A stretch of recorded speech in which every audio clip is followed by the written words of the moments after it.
ولكن انا كان من جوايا يقين ان انا خلاص حاسس ان انا ربنا راسم لي طريق انا لازم امشي فيه.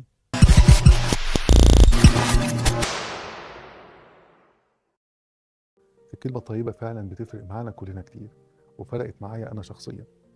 في وقت من الاوقات اخدت قرار ان انا هسيب الجامعه واقدم استقالتي من كليه الطب، وهتفرغ للبيزنس بتاع والدي الله يرحمه، في وسط اعتراضات من كل اللي حواليا.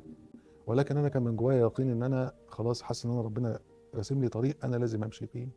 لما رحت اقدم الاستقاله بتاعتي من الجامعه، حد من اساتذتي الكبار يعني وانا بكتب استقالتي قال لي كلمه مش هنساها. قال لي ما تزعلش على السنين اللي عدت اللي انت درست فيها لطلبه في كليه الطب، وما تزعلش على السنين اللي عدت اللي انت ذاكرت فيها واجتهدت فيها لحد ما اتعينت في الكليه.